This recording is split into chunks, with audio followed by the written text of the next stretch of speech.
మేము ఇల్లు కోసం వచ్చినాం ఇక్కడికి ప్రజాపాలనకి. మేము తుకారం గేట్లో ఉంటాము. తుకారం గేట్కి వెళ్ళి ఇప్పటికి 4 times పెట్టినాం ఇక్కడ అప్లికేషన్స్. ఒక్కసారి కూడా మాకు ఏమీ అవ్వడం లేదు. 6 గ్యారంటీలు అమలు చేస్తామని చెప్పారు. 6 గ్యారంటీలో ఒక్క గ్యారంటీ అమలు ఉంది. మాకు 0 బిల్లు మాత్రం వస్తుంది, వేరే ఏమీ రావడం లేదు. ఇల్లు మాత్రం పెట్టి మాకే విరక్తి వస్తుంది. ఈ బస్సు ఒకటి పెట్టిరు. బస్సు ఎందుకు పెట్టిరు? బస్సు పెట్టకుండా అయిపోతుంది కదా. ఫ్రీ బస్సు ఎవరికోసం? డ్యూటీలు చేసే వాళ్ళకే ఉపయోగపడుతుంది. ఇంట్లో ఉండి పనులు చేసుకునే వాళ్ళకి ఉపయోగపడదు కదా. రావడం లేదు. స్కూటీ లేదు, 20 ఏది లేదు. మా బోందా ఇంకేం కరెంట్ బిల్లు మాత్రమే వస్తుంది. గ్యాస్ సిలిండర్ కూడా డబ్బులు పడడం లేదు, ఏది పడడం లేదు. ఒక 0 బిల్ వస్తే అయిపోతుందా? ఇంట్లో గడుస్తుంది. 0 బిల్ వచ్చిందని ఆ బిల్లు పైసలు పక్కకి వేసుకుంటే అయిపోతుందా? 6 గ్యారెంటీలు అమలు చేస్తామన్నప్పుడు 6 గ్యారెంటీలు అమలు చేయాలి కదా. అవి ఏమీ చేయడం లేదు. ఇందిరమ్మ ఇల్లు కోసం అయితే 4 సార్లు అప్లికేషన్ పెట్టాం ఇక్కడ. ఇన్ని ఇబ్బందులు అంటే మేము ఇన్ని సార్లు వచ్చినాము. ఇప్పుడు 4 times వచ్చినాము. ఒక్కసారి వస్తే ఓకే కాదు కదా. 4 సార్లు వస్తేనే కదా. మేము ప్రజల కోసం, వాళ్ళు మా దగ్గర రారు, మేమే ఇలా కోసం రావాలి. ప్రజాభవన్ అంటే ప్రజల కోసం పెట్టినామని చెప్తారు. ప్రజల కోసం పెట్టిరు కాబట్టి ప్రజలందరూ ఇక్కడికి వస్తారు కాబట్టి ఏదన్నా ఒకటి అన్న అమలు, కనీసం ఇందిరమ్మ ఇల్లు అన్నా ఇవ్వాలి కదా. ఎంక్వైరీకి వస్తామని చెప్తారు, ఎంక్వైరీ లేదు. కమిటీలు ఇంకా ఫోన్లో లేని యూట్యూబ్ ఛానల్, ఆ ఛానల్, ఈ ఛానల్, మస్తు ఛానళ్ళలో పెడుతున్నారు. ఇందిరమ్మ ఇల్లు అమలు చేస్తాం, ఇక వచ్చేసింది ఈ వారం రోజులు. దీపావళి కానుక అయిపోయింది, దసరా కానుక, ఇప్పుడు మళ్ళీ వచ్చేది సంక్రాంతి కానుకని మళ్ళీ ఫోన్లలో దీంట్లో మళ్ళీ పెడతారు. అది చెప్పడం వరకే ఉంది కానీ చేయడం వరకు ఏదీ లేదు. మేము ఓటు ఎందుకు వేసినాము? అన్ని మాకు ప్రజల కోసం చేస్తారని మేము ఓటు వేసినాము. కానీ ఒక్కటి కూడా అమలు అవ్వడం లేదు. ఓట్లు వేసేటప్పుడు అయితే మా కోటయ్యి అని వస్తారు ఓట్లకు, ఇంటి ముందలకి. రేవంత్ రెడ్డి పాలన ఏముంది సార్? ఏమీ లేదు అక్కడ. రేవంత్ రెడ్డి పాలన చేయడము ప్రతి ఒక్కటి మేము వస్తూనే ఉన్నాము, మాట్లాడుతాం. ఇప్పటికి 3 times మీడియాలో కూడా మాట్లాడితే పైకి వెళ్తుంది అని చెప్తారు.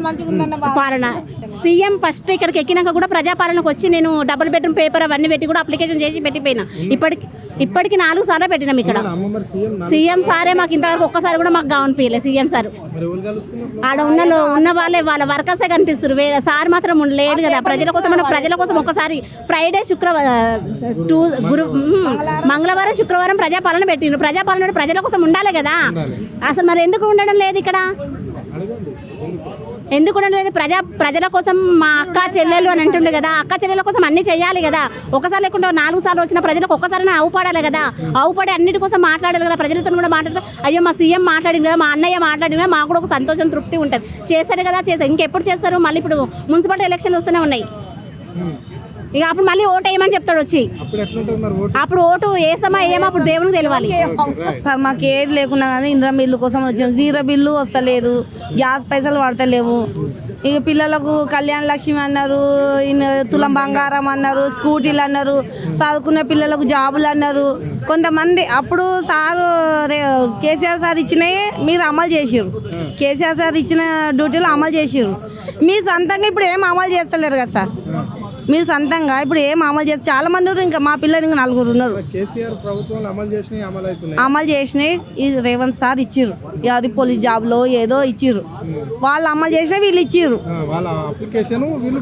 వీళ్ళు భర్తీ చేసుకున్నారు. మళ్ళీ వీళ్ళు సొంతంగా కూడా చేయాలి కదా సార్. ఇంకా ఉన్నారు పిల్లలు 2 లక్షలు ఏం చేయాలి సార్? ఏమి ఇస్తలేరు, ఏం చేస్తారు? స్కూటీలు అన్నారు. పిల్లలు చదువుకున్న పిల్లలకు, వాళ్ళు జాబులు ఎన్నో వాళ్ళకి పైసలు ఇస్తామన్నారు. 2500 అన్నారు లేడీస్కి, ముసలోళ్ళకు 4000 అన్నారు, వికలాంగులకు 6000 అన్నారు. ఏం వస్తలేదు సార్. మాకు ఏది ఇవ్వకున్నా సరే సార్, ఇందిరమ్మ ఇల్లు ఇస్తే చాలు. మాకు ఏది ఇవ్వకున్నా ఇవన్నీ వేస్ట్ సార్. అవి రావు, అవి పోవు. కానీ చెప్పడం మనకే. అవును, 6 పథకాలు అన్నారు. 6 పథకాలలో ఒక ఇల్లు ఇస్తే చాలు. మాకు ఏదొద్దు. గరీబ్ వాళ్ళకి ఇప్పుడు చూడు, 1 నెల మనకు చేత కాదు, పైసలు లేవు. వాళ్ళు ఏమంటారు? అమ్మ రెంట్ కడతావా, కాల్ చేస్తావా? 10 రోజులు హెల్త్ బాగాలేక వండుకుంటావు. నేను ఒక్కదానే పూలు అమ్ముతా సార్, మా ఆయనకి హెల్త్ బాగుండేది. ఇప్పుడు నువ్వు ఇల్లు కిరా కడతావమ్మా, కాల్ చేస్తావా అమ్మ? ఒక 5 రోజులు ఓకే పడతా, 10 రోజులు ఓకే. వాళ్ళ తర్వాత అడగారా పైసలు కావాలని? 2 నెలల పైసలు ఎట్లా కట్టాలి మళ్ళీ? అందుకే చెప్తున్నాను సార్, మీరు ఏది అమలు చేయకుండా సార్, ఇల్లు ఇస్తే చాలు సార్. 6 గ్యారెంటీలో ఒక ఇల్లు ఇచ్చినా చాలు. మాకు గరీబ్ వాళ్ళకి అది ఒక్కటే సంతోషం. అయిపోయింది సార్, అర్థమైపోయింది కదా సార్. మాది ఓకే, డబుల్ బెడ్రూమ్ ఓకే అయింది. ఈ ఎలక్షన్ వచ్చినాక ఆగిపోయింది. ఎలక్షన్లలో అయిపోయి 3 సార్లు వచ్చేసినాయి. 4వ సార్లో నాది 4వ ట్రిప్లో ఉందని చెప్పారు. 4వ ట్రిప్లో ఉంది మీది అమ్మ అని చెప్పారు. నీకు ఓకే అయిందని. ఇందిరమ్మ ఇల్లు కూడా ఓకే అయిందని చెప్పి ఇక్కడ చెక్ చేసిర్రు. ఆధార్ కార్డు మీద చెక్ చేసిర్రు. మీకు దసరా వరకు వస్తామమ్మా, దసరా వెళ్ళినాక వస్తాం అమ్మ చెకప్కు సొంతం ఇల్లా కిరాయిలా చూస్తాము వస్తాము ఇంద్రం ఇల్లు నీకు ఓకే అయిందని చెప్పారు. ఏది రాలేదు సార్, మళ్ళీ ఎందుకు రాలేదని మేము వచ్చినాం. దీనికి 4 సార్లు వచ్చినాం సార్. ఒకసారి వస్తాం ఏం చేయాలి సార్? మీకు చెప్తున్నారు రేవంత్ సార్, మీరు ఏది ఇవ్వకున్నా సరే ఒక ఇల్లు ఇవ్వండి సార్, మీకు ఏది ఇవ్వకున్నా సరే ఇల్లు ఇవ్వండి సార్. గరీబ్ మాసండి గరీబ్ చాలా మంది ఇల్లు లేని నిరుపేదలు మస్తు మంది సార్. గరీబ్ వాళ్ళకి ఇండ్లు ఇవ్వండి, మీకు ఎప్పటికి రుణపడి ఉంటారు జనాలు. ఏది ఇవ్వకున్నా సరే సార్ పుణ్యం అయితే.